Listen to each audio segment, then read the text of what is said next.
Hello mindful foodies, Inga from Health Origins here. So today I'm going to show you how to make this vegan French leek and onion quiche. So let's begin. We'll start with making our dough or pastry. So I've got half a cup of ground almonds here. So we're making gluten-free pastry. So half a cup of ground almonds, half a cup of brown rice flour. Then I've got a quarter of a cup of gram flour. I'm gonna just sieve that out to make sure there's no lumps, because it has a tendency to go a little bit lumpy, gram flour. And 3 tablespoons of coconut flour. So that would give us about 1.5 cups of a regular gluten-free flour mix. So yeah, 3 tablespoons of coconut flour absorb as much or act about like quarter of a cup of regular flour because it absorbs more water. So that's our flour mix, and then we're gonna put some salt in here. So maybe about a quarter to half a teaspoon of salt. And last dry ingredient, a teaspoon of baking powder. So a teaspoon, I'm gonna sift it out as well. So yeah, if you're not making your own flour mix, just use 1.5 cups of self-raising gluten-free flour. Now to this, I'm gonna add some plain coconut yogurt. You could use soy yogurt, so about 4 tablespoons I'm gonna add. And about 4 tablespoons of plant milk. So this is soy milk I'm using. Actually, I'll put 2 tablespoons. We'll see how much more we're gonna need. You don't wanna add too much. So we're gonna add as much plant milk to get to the right kind of pastry consistency. So it's starting to get together. I'll put 1 more tablespoon, and I think that might be just enough.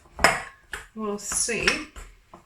To get a real feel for the dough, you're best off going with your hands. Yeah, so that seems it's definitely wet enough now, actually.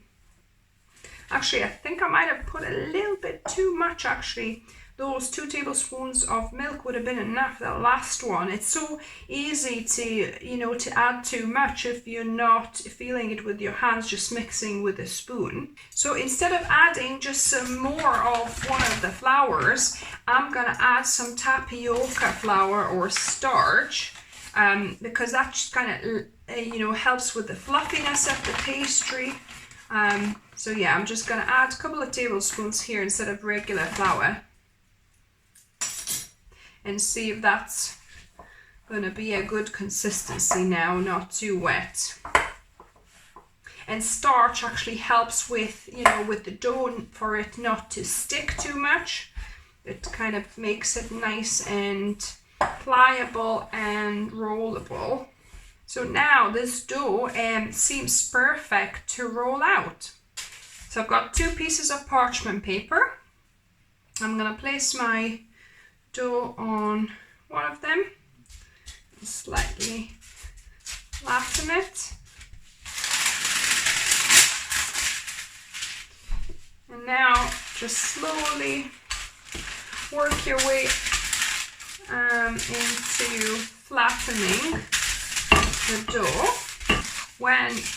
When the dough is about the size of your tart case or a flan case, peel the top layer and line your case with this. If you didn't want to keep this, you could, but then you could probably, put a little bit of oil on your pan just to prevent it sticking. I'm just gonna keep the paper on, so I don't need to use oil, and shape your tart edges nicely. And where you've got a little bit too much here, we're going to add where it's missing.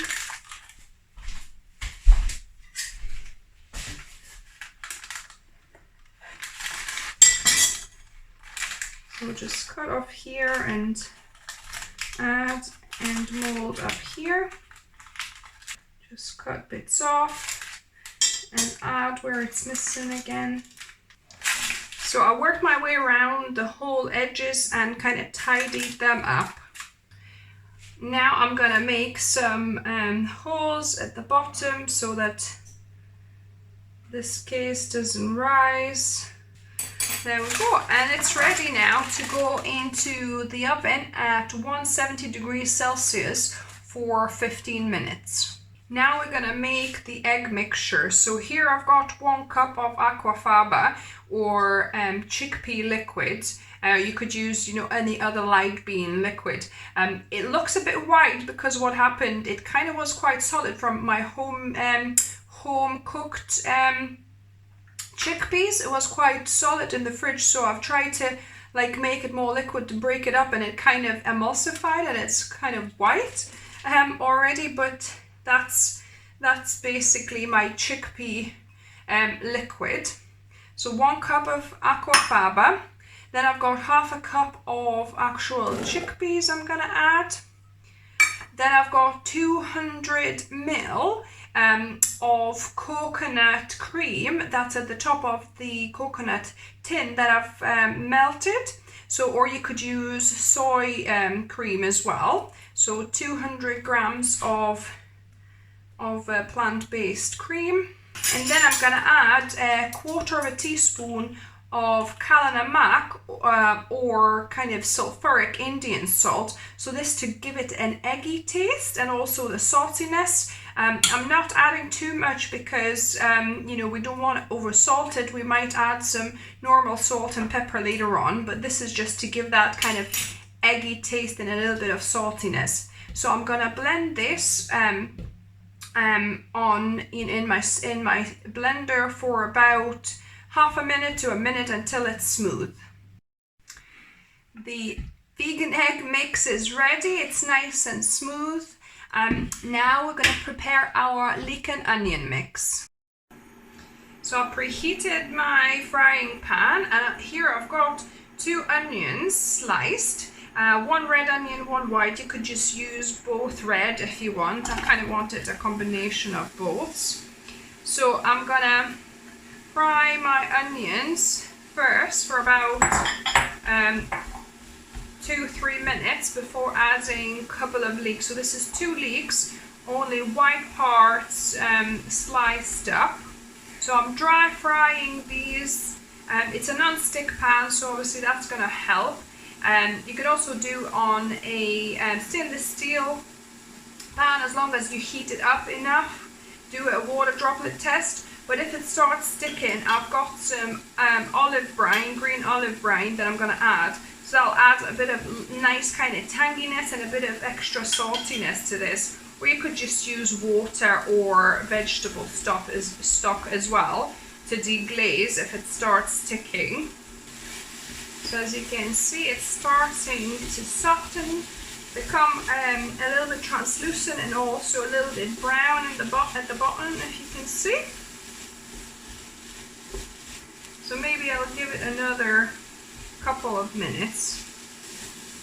So that's looking quite nice and soft now. I'm going to add my leeks. And we're going to fry for a few more minutes until the leeks soften and separate into rings. It's starting to stick a little bit to the bottom. So I'm going to add a couple of tablespoons of green olive brine and keep on frying. So the onions and leeks have softened now. For the last minute, I'm going to add some garlic here. So this is 3 cloves of garlic that I've chopped up. You don't want to cook garlic for too long. You don't want it to burn. So it's about a minute for it to get a little bit fragrant.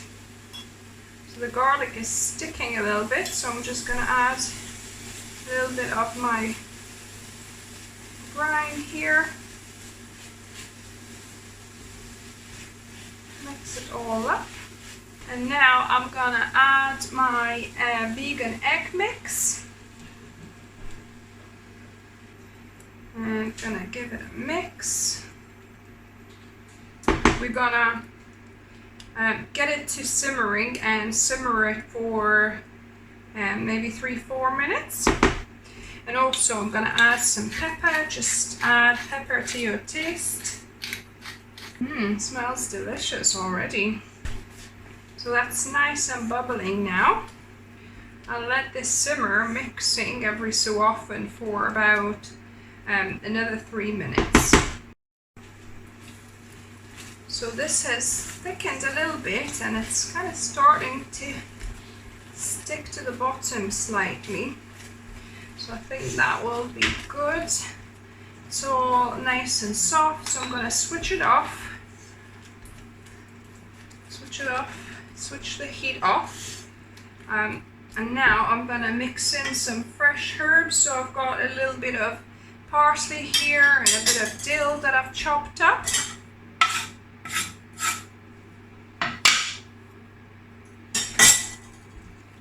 I'm just going to mix it through. And at this point you can, taste and add a bit more salt if it needs it. Mine has enough.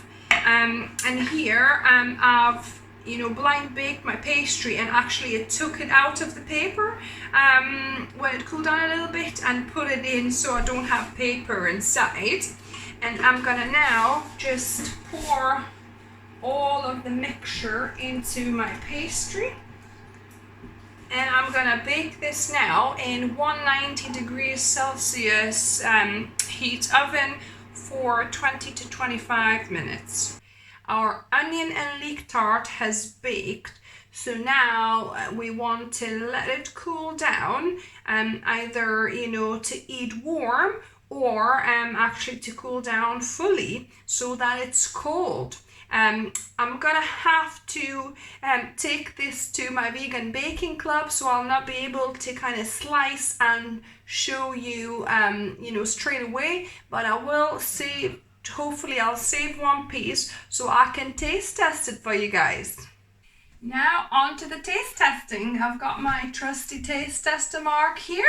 Hi guys. As always, happy to help. I would taste test as well, but I'm actually full up into vegan baking club. We do every month, and I've already nibbled at this quiche portion, as you can see, and I'm too full, but I'll let Mark taste test it for you. Thank you, you're so kind. So French, this one, you can have the full one. So it's French. This isn't coming off the bottom. Yeah, it is. There you go. It's French Leek Quiche. French Leek Quiche. Yes. Try saying that 3 times when you're done. So yeah.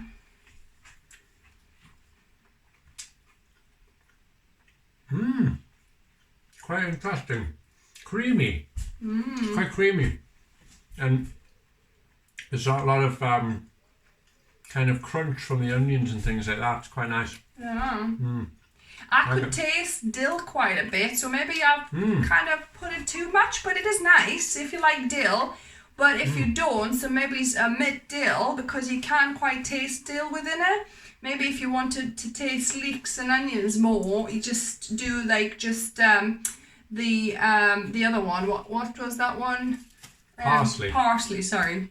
So yeah, just put parsley and don't put dill if you don't want a distinctive taste of dill. I don't think it's overpowering or anything though. It's actually quite nice. It comes through in the creaminess, you get that dill hit with the cream. It's nice. Yeah, kind of taste almost, not fishy, but dill goes with creamy fishy things. So, yeah, I kind of thought that like when I bit in, but then it just kind of develops. It's nice. So yeah. Try it out, honestly. So a thumbs up from us. If you like the video, give us thumbs up. If you're new to the channel, welcome and subscribe for more new experiments twice a week. And as always, remember, food is fuel. So be mindful of what you put in the body. Until next time, guys. Bye, guys.